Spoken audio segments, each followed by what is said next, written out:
Bonsoir à tous et merci d'être avec nous pour le Talk de la Belle Radio et Télévision, votre chaîne panafricaine internationale. Aujourd'hui, nous avons décidé de donner la parole encore une fois à la jeunesse et cette fois-ci, nous allons parler de jeunesse et lutte contre la corruption en Afrique. Bonsoir, mademoiselle. Bonsoir, monsieur. Nous sommes en compagnie de mademoiselle Sharon Ankoni. Vous êtes étudiante.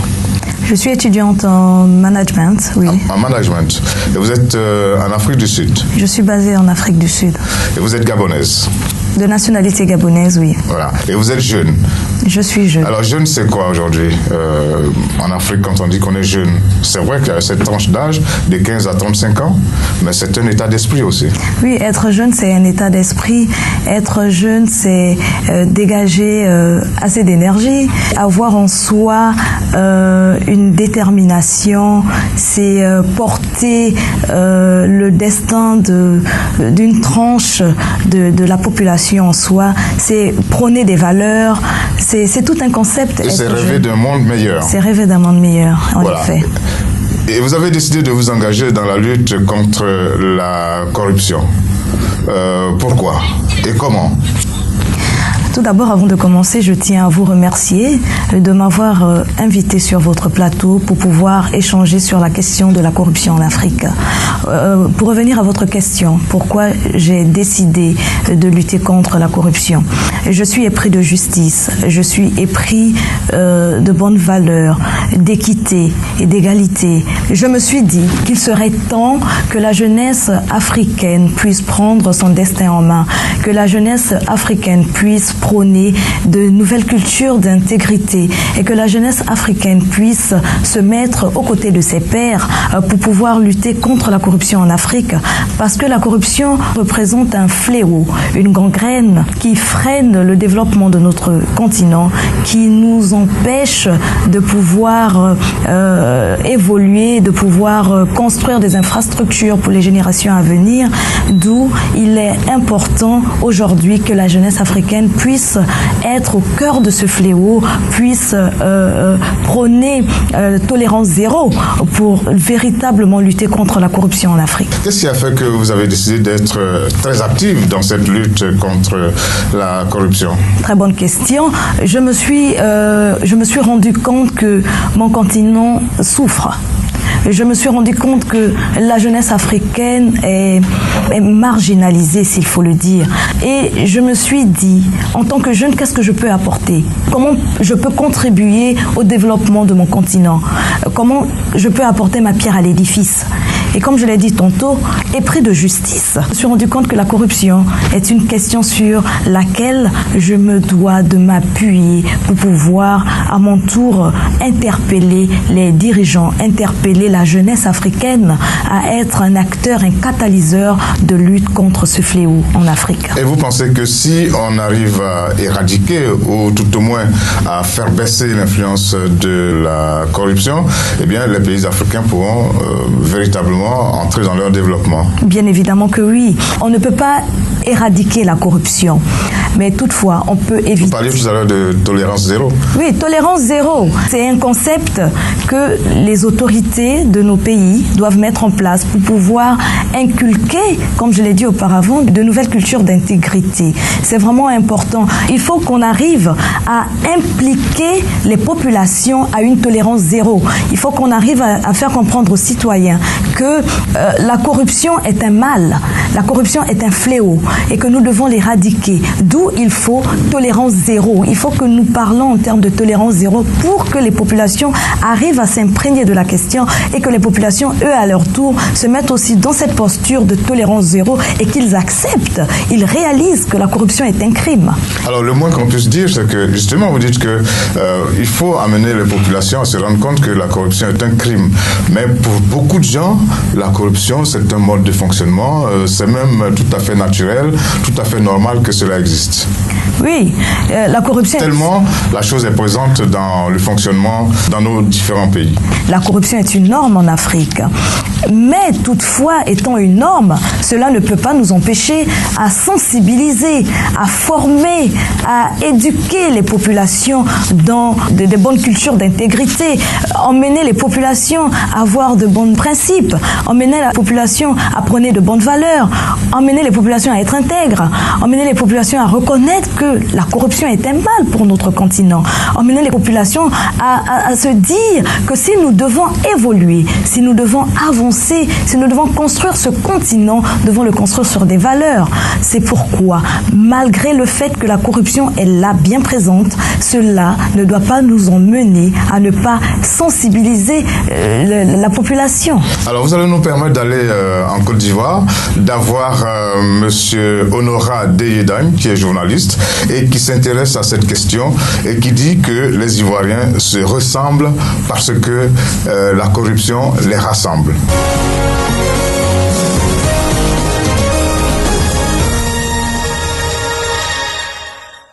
Alors, je me suis toujours défini comme un pôle de radicalité citoyenne.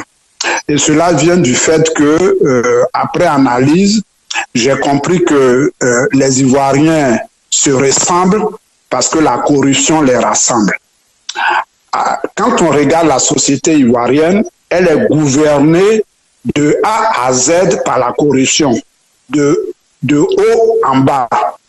De haut en bas, elle est gouvernée par la corruption, c'est-à-dire du chef de l'État jusqu'au plus petit balayeur de la fonction publique ou d'un cimetière d'Abidjan ou de Korogo.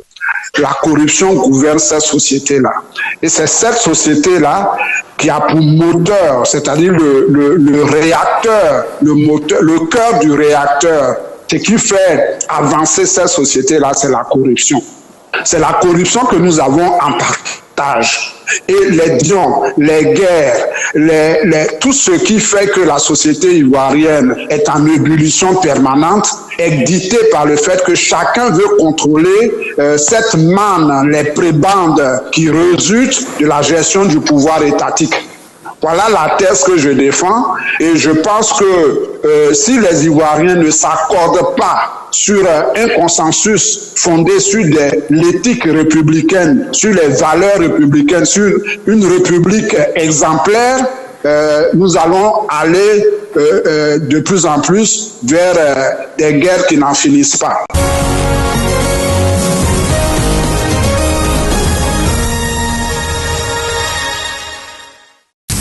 Eh bien voilà, vous avez entendu notre confrère Honora Deyedagne qui dit en substance que la corruption est un mal qui gangrène toute la société ivoirienne.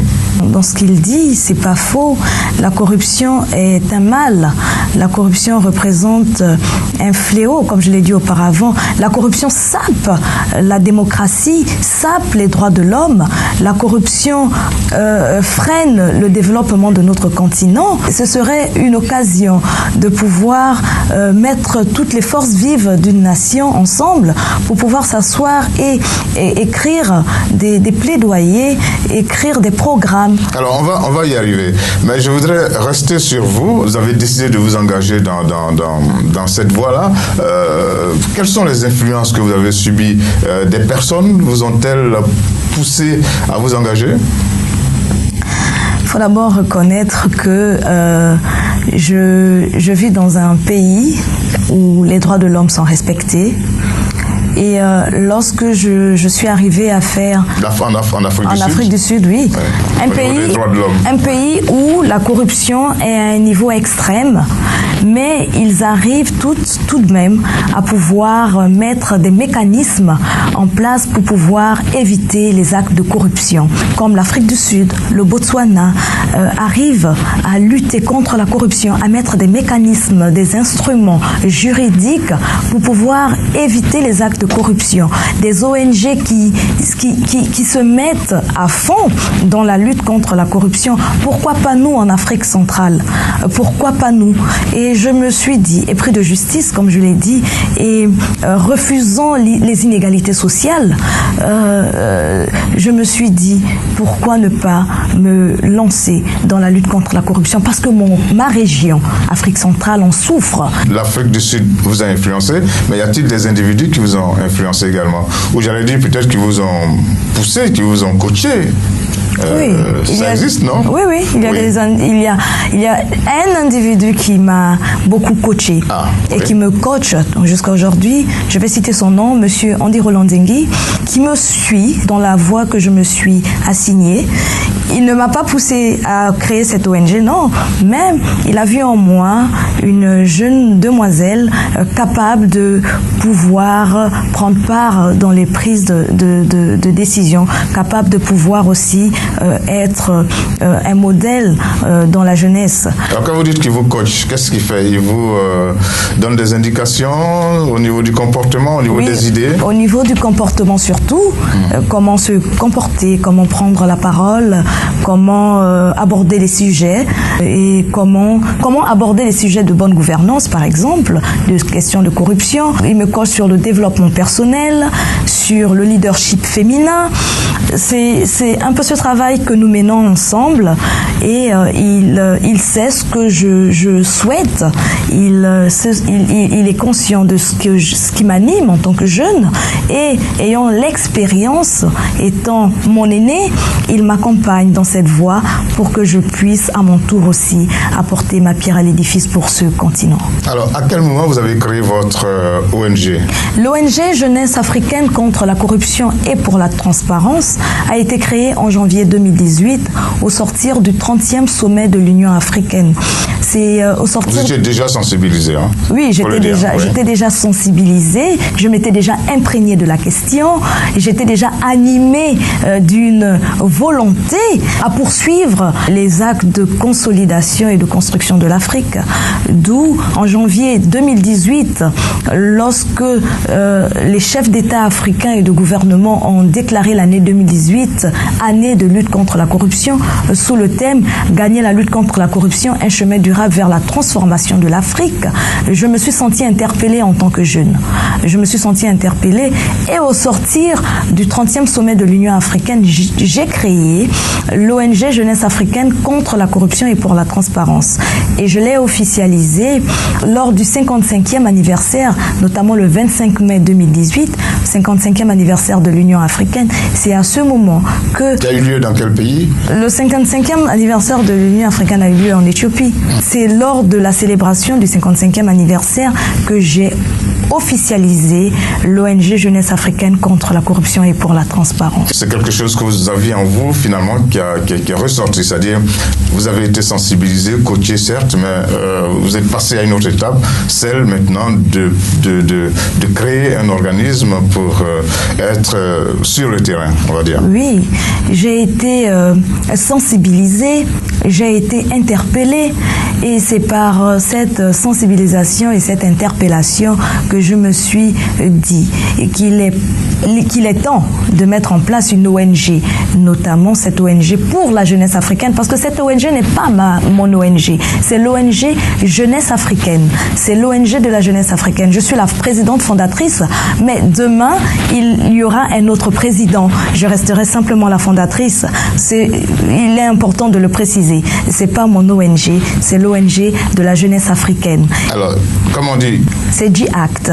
J-Act qui veut dire jeunesse africaine contre la corruption et pour la transparence, et en même temps qui veut aussi dire jeunesse en action.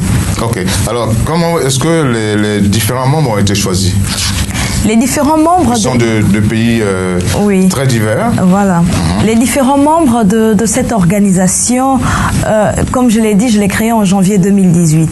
Lorsque j'ai créé l'organisation, je commence à lancer des campagnes sur Facebook, sur les réseaux sociaux. Je commence à lancer des campagnes et la jeunesse africaine se sent interpellée. D'autres viennent vers moi pour me demander quelle est cette organisation pour laquelle vous menez ces combats? Et j'explique par la suite que c'est une ONG qui s'inscrit dans la lutte contre la corruption, une ONG qui interpelle la jeunesse africaine à lutter contre la corruption, une ONG qui interpelle la jeunesse à prendre son destin en main, une ONG qui interpelle la jeunesse à poursuivre l'œuvre de consolidation et de construction de l'Afrique. Et c'est par ces mots que la jeunesse africaine, certains parmi eux, m'ont dit « Madame la Présidente, nous voulons adhérer à votre ONG ». Et parmi ces jeunes, il y a des jeunes juristes. Il y a Monsieur Nour Khelaf de l'Algérie, il est juriste. Il y a des Algériens, des Gabonais, des Tunisiens. Il y a des Tunisiens comme elle est présidente d'une ONG de bonne gouvernance en Tunisie. Nous, l'ONG Jeunesse africaine contre la corruption se base sur les critères de sélection. Il faut être membre d'une ONG de bonne gouvernance ou de lutte contre la corruption. Il faut être un jeune engagé. Il faut être juriste. Il faut maîtriser le droit. Il faut vraiment être engagé. Il faut être un jeune activiste. Il faut être un bon citoyen. Et un bon citoyen. Il faut prôner des valeurs d'intégrité. Il faut être au cœur des décisions pour adhérer à l'ONG Jeunesse africaine contre la corruption. Et donc cette ONG est née en janvier 2018. Donc ça fait un an. Ça fait un an déjà. Alors il faut dire que vous avez 3 étapes très importantes. Le Sénégal, la Côte d'Ivoire, le Nigeria. Voilà. On peut les passer en revue rapidement. Ah, d'accord. Déjà, il faut préciser que l'Union africaine avait lancé, avant de répondre à votre question, l'Union africaine avait lancé un concours, notamment sur les consultations régionales de la jeunesse contre la corruption. Et lorsqu'ils ont lancé ces concours, c'était sur 3 régions. Afrique de l'Ouest et du Centre, du Nord et du Sud, de l'Est et de l'Ouest. Et j'ai postulé et j'ai été retenue pour le Centre et l'Ouest. Ce concours consistait à... C'était les consultations régionales de la jeunesse contre la corruption. Ces consultations ont pour objectif de maximiser, de renforcer les capacités des jeunes dans la lutte contre la corruption. J'ai été sélectionnée parmi les meilleurs de la région Afrique centrale et de l'Ouest. J'ai été invitée au Sénégal comme panéliste à prendre part aux consultations régionales de la jeunesse contre la corruption. Et en ayant pris part à cette consultation, j'ai été par la même occasion emmenée au Botswana. Au Botswana, c'était pour les femmes, le rôle et la place de la femme dans la lutte contre la corruption. Et puis après, j'ai été invitée au Nigeria. Au Nigeria, c'était lors du congrès des jeunes dans la lutte contre la corruption, initié par le champion de l'Union africaine contre la corruption, son Excellence Muhammadu Buhari, et l'Union africaine. Il a été choisi comme étant, parmi ses pairs, comme étant le meilleur qui se soit engagé à fond dans la lutte contre la corruption. Oui, il a été le champion de l'Union africaine 2018 contre la corruption, notamment par les efforts qu'il a eu à fournir dans son pays, par les valeurs qu'il a eu à prôner, par le combat qu'il a eu à mener. Parce que durant son mandat, lorsqu'il a pris le pouvoir, son Excellence Muhammadu Buhari a initié plusieurs combats de lutte contre la corruption. Nous avons vu plusieurs arrestations des hommes politiques qui ont détourné des fonds. Et le président Muhammadu Buhari a mis son magistère sous la lutte contre la corruption. D'où cette récompense de l'Union africaine pour honorer les actes posés, les actions menées par son Excellence Muhammadu Buhari au sein de son pays. Et lui aussi à son tour, il vous distingue. Et à son tour, il me distingue par ce prix honorifique. Son Excellence Muhammadu Buhari, avec l'ensemble des chefs d'État africains et de gouvernement, m'ont décerné ce prix qui n'est pas le mien, mais le prix de la jeunesse de l'Afrique centrale. Il a mis au centre de son combat la jeunesse africaine, d'où il a organisé en décembre le congrès des jeunes dans la lutte pour la lutte contre la corruption, d'où j'ai été invitée en tant que jeune qui mène des actions au niveau de l'Afrique. J'ai été invitée et par la suite, ce prix m'a été décerné en tant que jeune ambassadeur de lutte contre la corruption région Afrique centrale. Alors, nous allons marquer encore une petite pause pour regarder une petite interview que nous avons faite à Libreville. Nous avons essayé d'avoir l'homme de la rue réagir sur le phénomène de la corruption. Ça a été une épreuve difficile et nous n'avons eu en une après-midi qu'un seul interlocuteur.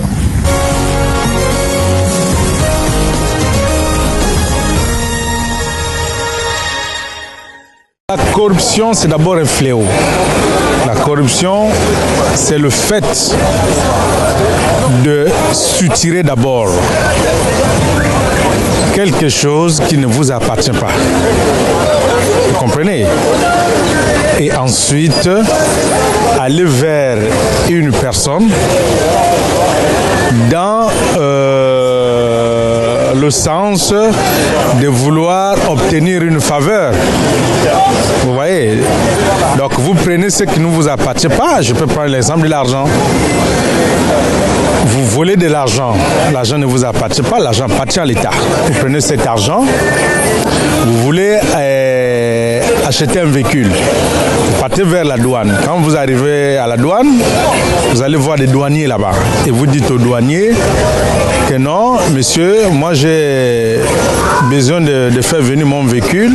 Et les douaniers te font comprendre que le véhicule, pour le faire rentrer avec les taxes au niveau du port, au niveau de la douane, il faut nous donner 5 millions. Vous dites que non, vous n'avez pas les 5 millions avec vous, vous pouvez avoir 2 millions. Et sur les 2 millions, vous pouvez avoir 500 000 francs. Et le monsieur de douanier prend les 500 000 francs, il met dans ses poches et qu'il ne déclare pas à l'État. Donc c'est un manque à gagner à l'État, la corruption. Voilà, c'est ça la corruption.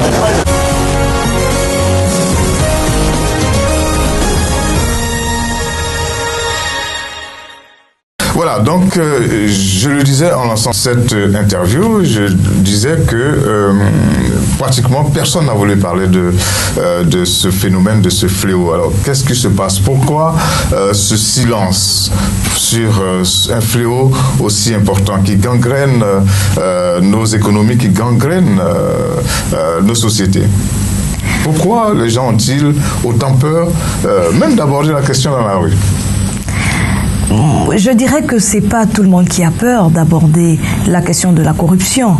Il faut bien préciser que parler de corruption, certes, est un sujet assez sensible. Parce que pour parler de corruption, il faut d'abord être animé d'un courage. Il faut d'abord être animé d'une détermination. Il faut avoir en soi... Est-ce vraiment nécessaire? C'est un mal. Pourquoi? Oui, c'est un mal. Particulièrement courageux. C'est un mal, mais il faut voir dans quel... C'est pas tout le monde qui a peur d'aborder la question. C'est pas... Aujourd'hui, je suis là. Il y a d'autres jeunes au niveau de l'Afrique qui se lèvent pour parler de corruption. Mais tout dépend du pays aussi, là où on aborde la question. Il y a des pays où la corruption est un sujet tabou, où parler de corruption est un sujet tabou, où la corruption est une norme, où agir dans la corruption est une norme, où les personnes agissent de façon frauduleuse. Pour eux, c'est normal. Je dirais même que c'est constitutionnel dans certains pays en Afrique. D'où, lorsque vous venez chez certaines personnes poser la question de la corruption, ils ont honte d'aborder le sujet. Parce que déjà, ils se sentent... Honte et peur. Oui, ils ont honte d'abord. Avant d'avoir peur, ils ont honte. Mais celui qui vient m'interviewer, est-ce un officier de l'ordre? Vous voyez, il se pose beaucoup de questions. Et en soi, il est peut-être corrupteur, il mène des actes de corruption et il a peur d'aborder la question. Il se dit, mais si je me mets à parler, qu'est-ce qui va suivre par la suite? Est-ce que je suis protégé? C'est pourquoi, pour parler de corruption, il faut aussi parfois mettre l'anonymat. Il est vraiment important de mettre l'anonymat lorsqu'on parle de corruption. Je comprends ces personnes-là que vous interviewez, vous parlez de la question de corruption qui se mettent sous silence, parce que c'est pas facile d'aborder aborder ce sujet. Comment est-ce que vous faites pour surmonter, s'il y a une peur pour surmonter cette peur, comment vous faites pour vous armer de courage et puis est-ce que vous vous protégez? Moi, je n'ai pas peur de parler de corruption. Vous n'avez pas peur d'un retour de réaction des corrupteurs et des corrompus? Non, je sais pourquoi je lutte contre la corruption. Je sais dans quoi je me suis mise. Je suis animée d'un courage, d'une détermination, d'une volonté. Je sais donc. Et vous n'avez pas peur? Je n'ai pas peur de lutter contre la corruption. Mais vous savez que des fois, on s'expose à des dangers. Bien sûr, je vais en venir. Oui. Je n'ai pas peur de lutter contre la corruption. Je n'ai pas peur d'aborder les sujets de corruption. Je n'ai pas peur de dénoncer, tout en sachant que ma vie est en danger. Pas souvent. Ma vie est en danger lorsque je dénonce parfois sur les réseaux sociaux, lorsque j'interpelle de façon virulente certaines personnes et que je reçois des messages en inbox où on me menace, par exemple. On me dit, si vous continuez, lorsque vous allez arriver au Gabon, nous allons vous arracher votre passeport. Ou lorsque vous allez arriver au Gabon, nous allons faire de votre vie un enfer. Ça, c'est de l'intimidation. Ça, c'est de l'intimidation, de la manipulation. Je ne me laisse pas berner par ces paroles, parce que je sais dans quoi je me suis mise. Mais on ne sait pas aussi jusqu'où ça peut aller. On ne sait pas jusqu'où ça peut aller. C'est pourquoi, lorsqu'on se met dans ce genre de combat, il faut savoir jusqu'où on va. C'est pas des combats dans lesquels on se met juste par plaisir, mais c'est par passion, c'est par volonté, c'est par détermination. Ce combat pour lequel je me suis assignée, je ne le fais pas parce qu'il faut plaire à l'opinion, non. Je ne le fais pas parce qu'il faut que l'on voie une jeune demoiselle devant l'écran en train de parler, en train de lutter contre la corruption. Non, je le fais avec amour, je le fais avec détermination. Je le fais parce que je rêve d'une Afrique meilleure. Toujours est-il qu'il y a danger. Il y a danger et nous allons aller au Ghana. Je vais vous faire regarder un reportage sur un journaliste justement d'investigation qui s'est fait assassiner après avoir dénoncé un certain nombre de malversations.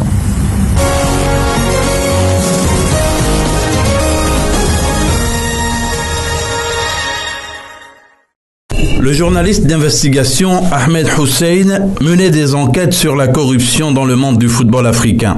Ce journaliste anticorruption de 34 ans était membre de l'équipe du célèbre journaliste infiltré Anas Aremne Anas, connu pour ses investigations sur un scandale de corruption dans le football africain.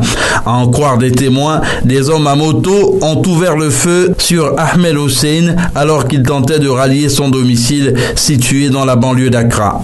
Cet assassinat pourrait ternir l'image du Ghana, qui est pourtant classé 23e sur 180 pays dans le classement mondial de Reporters sans frontières sur la liberté de la presse, très loin devant certains pays occidentaux démocratiques. Les plus hautes autorités du pays ont réagi à cet assassinat et martelé que cela n'empêchera pas la lutte contre la corruption irréversible au Ghana.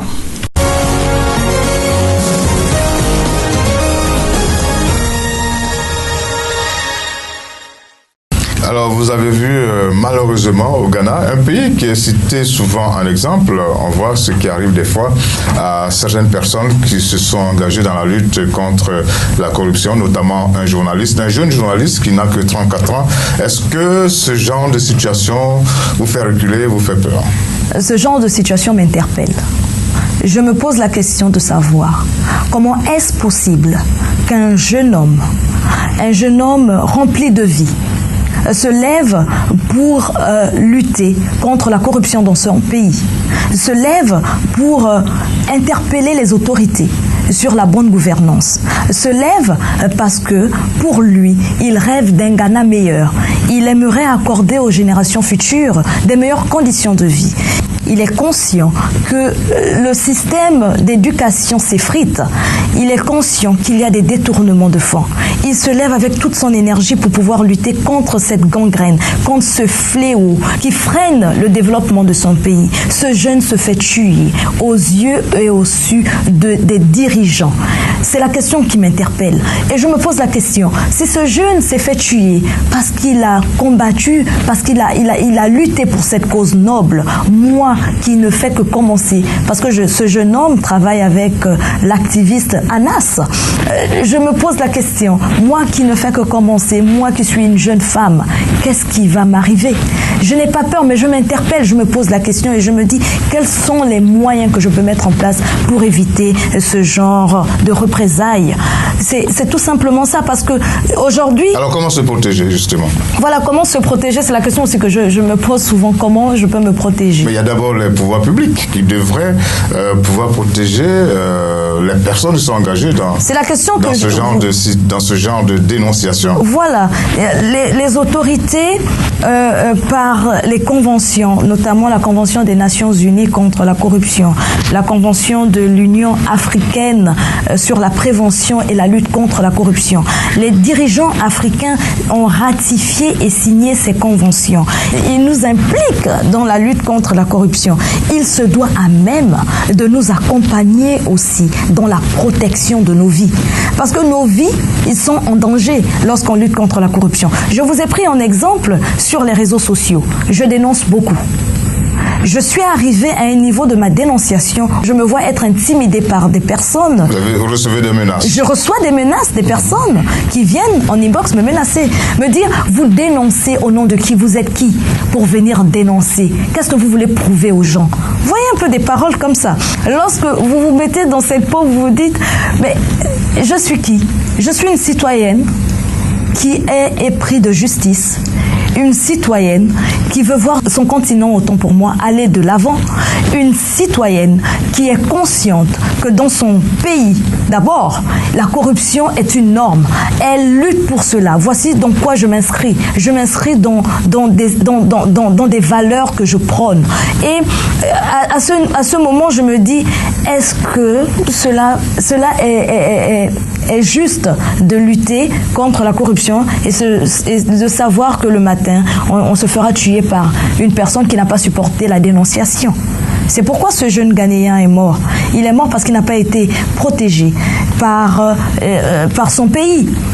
Il est mort parce qu'il a voulu combattre un fléau dans lequel des individus sont assis. Ils ne veulent pas quitter dans ça. Ils sont là-dedans, c'est leur gagne-pain, c'est une norme pour eux. Ils ne veulent pas voir le continent, l'Afrique aller de l'avant. Ils veulent rester dans cette position pour pouvoir encore piller nos richesses, pour pouvoir piller nos ressources. Alors c'est peut-être l'occasion de lancer un appel aux autorités, au pouvoir public, pour que des dispositions soient prises. Et puis même vous-même, quelles sont les dispositions mentales qui vous permettent justement de ne pas avoir peur? Comme je l'ai dit, je sais pourquoi je lutte contre la corruption. Maintenant, l'appel peut-être aux autorités, au pouvoir public. Je dirais, mon appel face aux autorités, c'est de leur dire de prendre leurs responsabilités. Nous sommes jeunes, nous sommes remplis de vie. Il y a la volonté politique, mais cette volonté politique doit suivre avec un courage politique. C'est-à-dire, lorsque la jeunesse se lève pour lutter contre la corruption, elle ne doit pas être exposée à des représailles. Non, elle ne doit pas être exposée à des représailles. Ils doivent par contre condamner ceux-là qui tuent, ceux qui luttent contre la corruption, et non laisser ces personnes vivre paisiblement et accepter que nous mourons parce que nous avons voulu lutter pour une cause noble. J'interpelle les autorités à prendre des mesures contre ces actes qui ternissent l'image de l'Afrique. Parce que lutter contre la corruption est un risque, certes, mais nous luttons contre la corruption parce que nous voulons accompagner les politiques de bonne gouvernance. Nous luttons contre la corruption parce que nous rêvons d'une Afrique meilleure. Nous luttons contre la corruption parce que nous refusons ces actes qui freinent le développement de nos pays et de notre continent.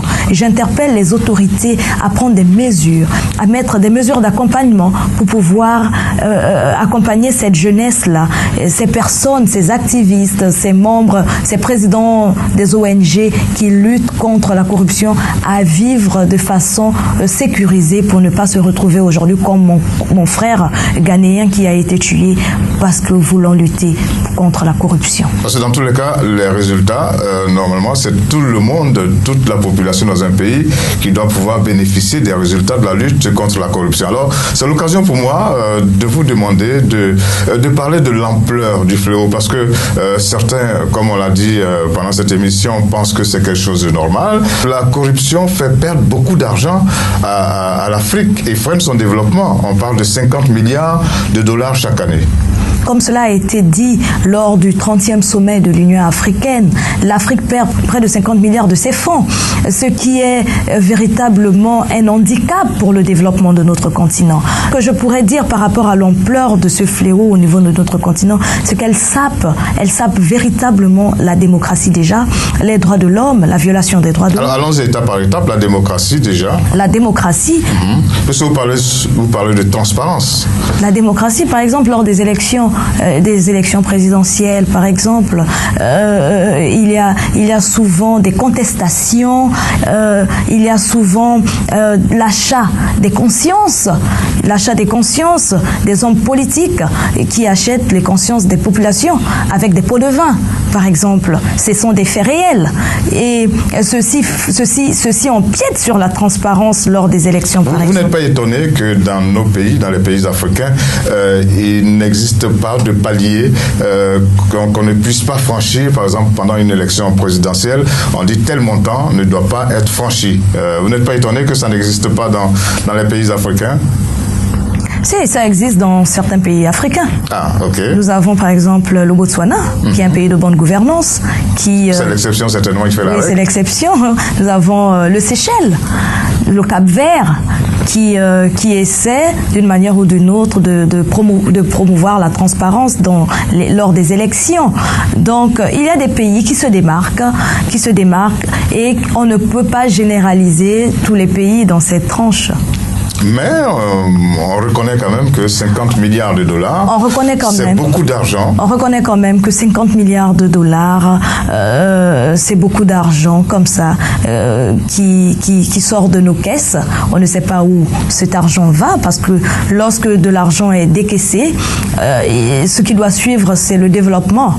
On doit voir de la création de l'emploi, le taux de chômage doit diminuer, on doit voir les infrastructures, la santé doit s'améliorer. Mais lorsque on voit autant d'argent aller dans les poches des individus et que rien ne suit, il n'y a pas de route, l'éducation qui s'effrite, parce que la clé de développement d'un pays passe par l'éducation. Donc si l'éducation s'effrite à cause de la corruption, ceci veut dire que notre avenir est menacé, l'avenir des générations futures est menacé. Notamment vous les jeunes. Nous les jeunes, nous sommes la génération actuelle, mais les générations à venir, qu'est-ce qu'on laissera à cette génération si déjà l'éducation, qui est la clé du développement d'une nation, n'est pas prise en compte? Alors quels sont les moyens que vous utilisez pour lutter contre la corruption? Quelles sont les stratégies que vous mettez en place? L'ONG Jeunesse africaine contre la corruption et pour la transparence, qui est une ONG qui s'inscrit dans la lutte contre la corruption, déjà nos stratégies sont axées sur les plaidoyers. C'est-à-dire? Sur des plaidoyers. Nous menons des plaidoyers de haut niveau que nous proposons à des organismes comme l'Union africaine qui, elle, prend ces plaidoyers en compte pour pouvoir les inscrire dans les chartes ou encore les conventions de lutte contre la corruption. Nous menons des plaidoyers, nous formons la jeunesse, ça ce sont les stratégies de l'année 2019 et à venir. Nous formons la jeunesse à la bonne gouvernance. Donc sensibilisation. Nous sensibilisons la jeunesse, nous renforçons les capacités, nous renforçons et maximisons les capacités des jeunes dans la lutte contre la corruption. Nous emmenons la jeunesse à une nouvelle culture d'intégrité, parce que la jeunesse représente un levier de changement.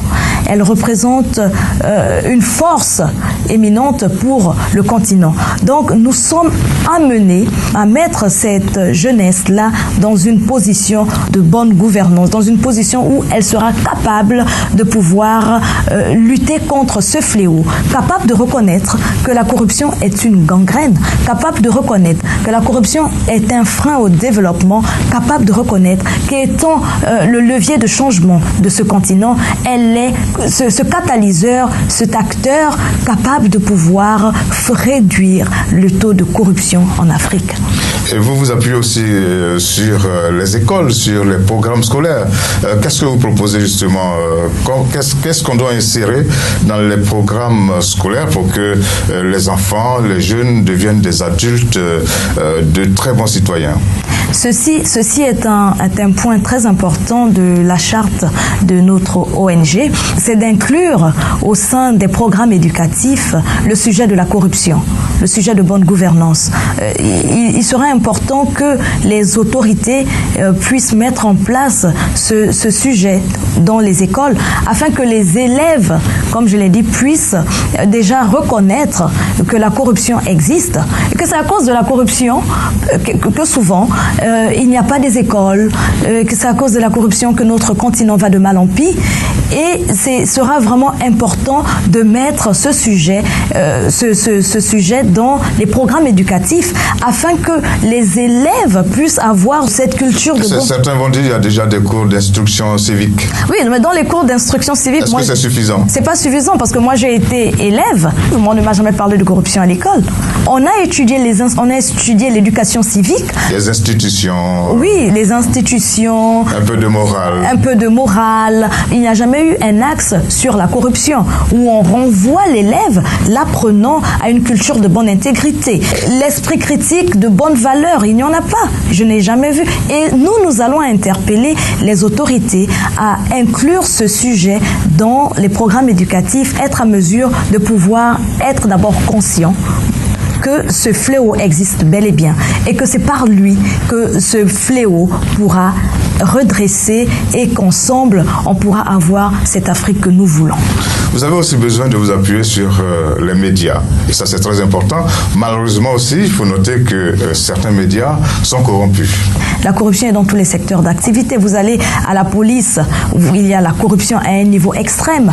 Vous arrivez dans les médias, oui, bel évidemment, il y a la corruption. Les médias, c'est le quatrième pouvoir, mais un quatrième pouvoir très corrompu, on ne va pas se le cacher, parce qu'il y a des actes que les médias, les journalistes mènent, les hommes de médias mènent, parfois qui...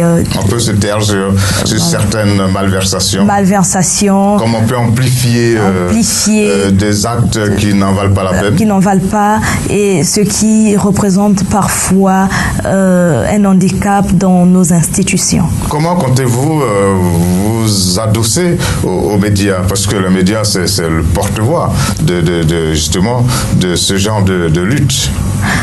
Nous devons d'abord passer par des campagnes de sensibilisation. L'ONG Jeunesse africaine contre la corruption souhaite mettre en place un guide de conduite.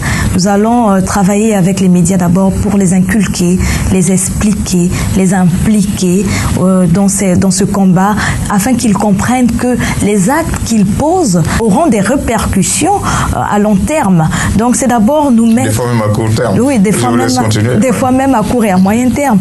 Donc c'est de travailler avec les médias afin qu'ils puissent voir les enjeux. Certes, ce ne sera pas facile, ce ne sera pas facile, mais c'est d'abord de poser d'abord les jalons et après de pouvoir, au fur et à mesure, changer la donne, faire un lavage de cerveau, désintoxiquer ces institutions avec des guides de conduite que nous allons mettre en place durant l'année en cours, travailler avec les médias, mais aussi être des personnes qui viendront sensibiliser les médias dans la lutte contre la corruption. Alors il faut aussi des moyens. Est-ce que vous, en tant que jeune étudiante, et puis les autres, c'est vrai, il y en a qui sont des travailleurs, mais est-ce que vous avez les moyens de votre politique? Les moyens d'abord, le moyen que nous avons d'abord en tant que jeunes, c'est la voix, c'est notre voix. C'est la parole, c'est libérer la parole, c'est notre liberté d'expression, c'est l'engagement que nous portons. C'est d'abord les moyens que nous avons. Et après, il vient les moyens financiers. Je vois où vous voulez en venir, les moyens financiers. L'ONG Jeunesse africaine contre la corruption, c'est une ONG qui n'a que1 an. Nous nous appuyons sur les cotisations de nos membres, donc des membres internes.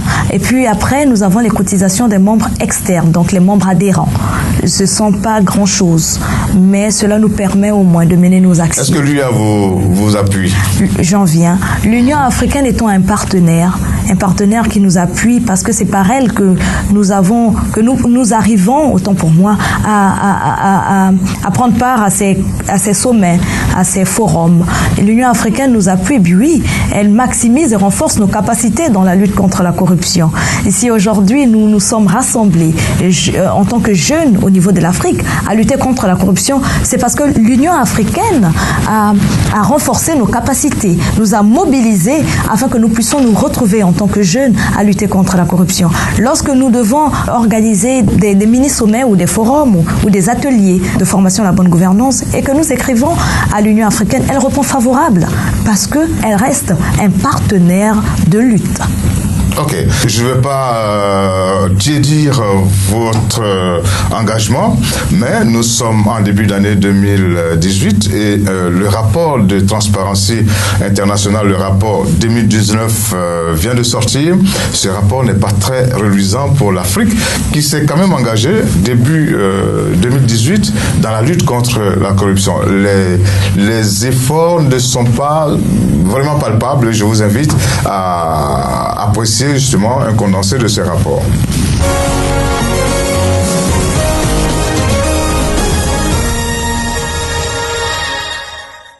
Transparency International est une organisation non gouvernementale d'origine allemande créée le 4 mai 1993 par le professeur et ancien directeur régional de la Banque mondiale, l'allemand Peter Hagen, le militaire et ancien président nigérien Olusegun Obasanjo et l'activiste et écrivain néo-zélandais Feu Jeremy Pope. Transparency International a pour principale vocation la lutte contre la corruption des gouvernements et institutions gouvernementales dans le monde. Transparency International, les progrès en matière de lutte contre la corruption sont peu notables en Afrique malgré la multiplicité des initiatives et engagements des dirigeants. Pourtant, l'année 2018 a été dédiée par l'Union africaine à la lutte contre la corruption. Le résultat du continent en la matière est cependant peu reluisant. Un tableau sombre avec seulement 8 pays sur 49 classés qui enregistrent un score supérieur à la moyenne. La moyenne de l'IPC, l'indice de perception de la corruption, est de 43 sur 100. L'IPC fonctionne sur une échelle allant de 1 pour le pays le plus corrompu à 100 pour le pays le moins corrompu. Avec une note moyenne de 32 sur 100, l'Afrique subsaharienne se présente comme étant la région la moins performante. Le classement par pays positionne les Seychelles en première place avec 66 sur 100, suivi par le Botswana 61 sur 100 et le Cap-Vert 57 sur 100. Ces trois pays disposent de systèmes démocratiques et de principes de bonne gouvernance qui fonctionnent.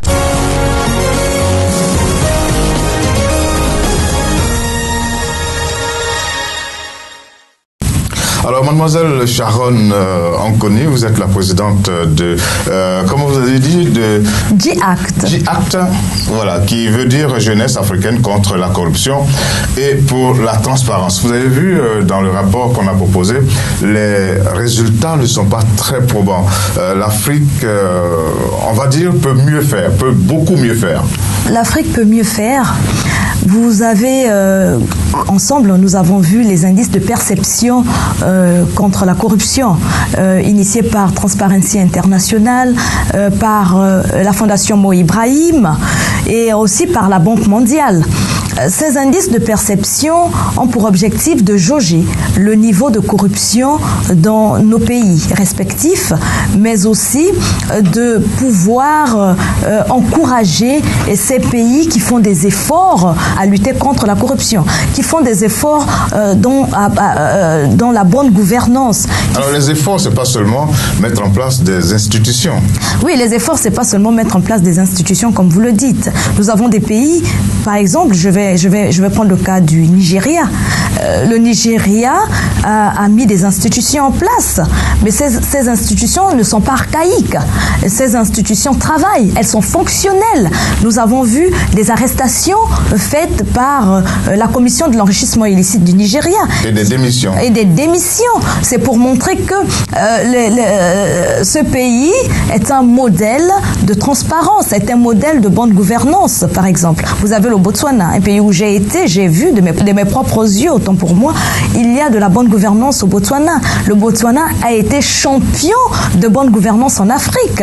On a le cas du Seychelles, du Cap-Vert, et ce sont ces pays-là qui essaient de pouvoir emmener leur pays sur le droit chemin, de pouvoir mettre en place des mécanismes, des instruments juridiques, parce que la force de la lutte contre la corruption s'assoit sur les instruments juridiques. Si les instruments juridiques sont empiétés, la lutte contre la corruption elle sera vaine. Ok, alors le temps qui nous est imparti est pratiquement achevé. Je vais vous faire très rapidement réagir sur des questions, j'allais dire, d'actualité. Qu'est-ce que vous pensez de toute cette polémique aujourd'hui autour du franc CFA? La question du franc CFA est fondamentale. Il faut que l'Afrique ait sa propre monnaie pour qu'elle soit véritablement indépendante. Et sur la question du franc CFA, je suis, comme mes confrères, je suis pour une monnaie unique. Ok, on continue. Qu'est-ce que vous pensez du niveau de développement de l'Afrique, le niveau atteint actuellement? Le niveau actuellement, je dirais que nous sommes sur le bon chemin. Nous sommes sur le bon chemin. Vous êtes satisfaite ou vous pensez qu'on peut mieux faire? Qu'on aurait dû être à un meilleur niveau? Je pense qu'on aurait dû être à un meilleur niveau s'il n'y aurait pas eu des détournements de fonds. S'il n'y aurait pas eu des détournements de fonds, je pense qu'on aurait déjà atteint un niveau de développement en Afrique. Et je le dis, certes, il y a des choses qui ont été faites, mais beaucoup reste à faire pour le développement de notre continent. Le panafricanisme. Une idéologie qui est pour l'indépendance de l'Afrique, qui est pour la libération de l'Afrique, que l'Afrique sort du colonialisme. C'est une idéologie que je partage, parce que par ce mouvement panafricanisme, l'Afrique sortira de l'emprise du colonialisme. On parle beaucoup de genre, de parité homme-femme. Aujourd'hui, je dirais que la parité homme-femme est à un niveau 50-50. Parce qu'aujourd'hui, la femme est dans les prises de décision. Aujourd'hui, la femme... Dans certains pays, pas dans d'autres? Oui, dans certains pays, pas dans d'autres, mais c'est la majorité qui l'emporte. On va voir ici au Gabon, par exemple, la femme est dans les prises de décision. C'est à encourager, c'est salutaire. On va en Côte d'Ivoire, la femme est dans les prises de décision. C'est salutaire. On va dans les pays comme l'Afrique du Sud, les femmes sont dans les prises de décision. C'est salutaire, c'est pour montrer que beaucoup d'efforts ont été fournis pour donner la place à la femme, pour que la femme ne soit plus dans une posture vulnérable, mais que la femme soit aussi au cœur des prises de décision et que par elle, le développement de notre continent puisse prendre ses pas. Je vous laisse lancer un appel par rapport à la lutte contre la corruption, à toute l'Afrique, à tous les dirigeants africains, à toute la jeunesse africaine. Je vais d'abord m'adresser à la jeunesse africaine pour dire jeunesse africaine contre la corruption et pour la transparence est là. C'est une ONG qui a été créée pour la jeunesse africaine et par la jeunesse africaine. D'où j'invite la jeunesse africaine à se mettre autour de cette ONG pour que nous puissions ensemble lutter contre la corruption et que nous puissions ensemble mettre des mécanismes pour pouvoir emmener notre continent de l'avant et que nous puissions mettre des mécanismes qui pourront éviter les actes de corruption en Afrique. J'invite la jeunesse africaine à nous rejoindre l'ensemble de la jeunesse africaine contre la corruption et pour la transparence afin de lutter ensemble, car il est vrai que la jeunesse pose aussi des actes de corruption, mais n'en demeure pas moins que les jeunes sont les acteurs capables de lutter contre ce fléau, parce que là on est l'énergie. La détermination, elle représente l'avenir. Et l'avenir de ce continent passe par la jeunesse. Et c'est à la jeunesse de prendre son destin en main. Et ensemble, on va lutter contre la corruption. D'où j'invite cette jeunesse à être avec nous pour pouvoir ensemble lutter contre ce fléau. Merci beaucoup, mademoiselle Sharon Ankoni, présidente de Jeunesse africaine contre la corruption et pour la transparence. Merci beaucoup. Les portes de Label Radio et Télévision vous sont ouvertes. Quand vous avez des activités, eh bien, nous pourrons nous en saisir et faire en sorte qu'il y ait un écho à travers toute l'Afrique. Merci encore et merci aussi à vous d'être restés en notre compagnie. Je pense que chacun d'entre nous pourra mettre un doigt dans la lutte contre la corruption en Afrique. À très bientôt.